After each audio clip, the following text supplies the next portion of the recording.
Geliefdes, ek is Christian de Nys en ons is besig om te gesels oor die gelowige se enigste troos in lewe en in sterwe.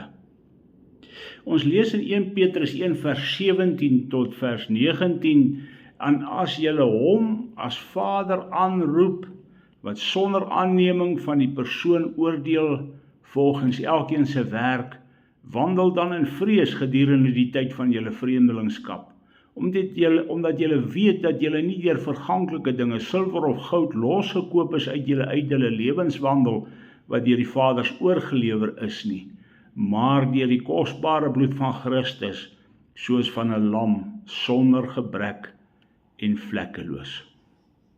Geliefdes, ja, elke mens wil graag sy eie baas wees. Ek wil vry wees, ek wil my eie besluite neem, doen wat ek wil.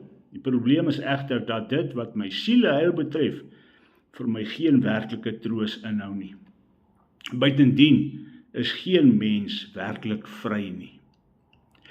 Of die mens dit nou wil weet of nie, as gevolg van die sondeval behoort hy aan die duiwel. Hy's 'n slaaf van die duiwel. Die mens kan dink dat hy werklik vry is, want in sy sondeverlore toestand het hy geen besef van sy ellende nie. Die hel is sy voorland, maar hy gaan dit maar onbesorgd tegemoet. Tensy hy deur die werking van die Heilige Gees tot die besef kom van sy sonde en die ellende, en hy in sy wanhoop soek na 'n manier waarop hy gered kan word. En dan ontvang hy genadiglik die antwoord. Hy kan alleen gered word deur die geloof in Jesus Christus. Die Here Jesus het gesê, en julle sal die waarheid ken, en die waarheid sal julle vrymaak. Sy disippels, Jode, kon nie verstaan waarvan hulle dan vrygemaak moet word nie, omdat hulle die geslag van Abraham was en nog nooit slawediens verrig het nie. Hierop het hy verduidelik dat elkeen wat die sonde doen, 'n diensknegt van die sonde is.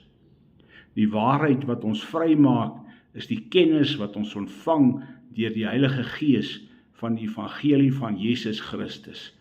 Dit is die grootste troos wat die mens maar kan ontvang, dat hy in lewe en sterwe nie aan homself behoort nie, maar aan Jesus Christus. Ja, die mens behoort of aan Satan, of jy behoort aan die Here. Daar is geen middelgrond nie, verlore of gered. Wanneer jy aan Jesus Christus behoort, is jy baie duur gekoop.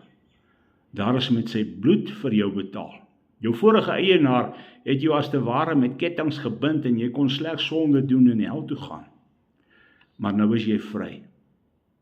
Ja, jy is steeds nie jou eie baas nie. Ware vryheid is egter beslis nie ongebondenheid nie. Neem nou maar 'n vis as voorbeeld. Wat kan nou juist vryer wees as 'n vis wat in die wye oseaan rondswem? Tog is hy gebonde aan die water. Daar buite kan hy nie oorleef nie. Net so is jy in Christus waarlik vry, maar sonder hom kan jy nie leef nie. En jy wil ook nie beslis ook nie sonder hom wees nie. Geliefdes, ek kan alleen gelukkig en getroos wees wanneer ek aan Jesus Christus behoort, omdat ek dan nie meer verlore is nie. Ek is nie meer bestem vir die hel saam met die duiwel nie. In Jesus Christus het ek die ewige lewe ontvang. Wanneer ek in liggaam en siel aan hom behoort, geld sy eiendomsreg oor my nie net in hierdie lewe nie, maar selfs ook na my dood. En daarom hoef ek nie bang te wees vir die dood nie. In ons teksgedeelte het ons gelees dat ons in vrees moet lewe in die tyd van ons vreemdelingskap. Ons lewe maar 'n kort tydjie hier op aarde. Maar in Jesus Christus is ons getroos vir die hier en die nou en die eendag. Kom ons bid saam. Almagtige hemelse Vader, ek is so dankbaar dat ek nie meer 'n slaaf is van die duiwel en die sonde nie.